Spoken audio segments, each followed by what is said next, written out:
nadagdagan na naman ang taon na inilagay ko dito sa mundo. Ayan.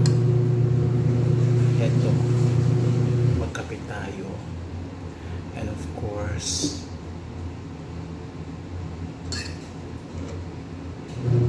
happy birthday to laban lang sa hamon ng buhay.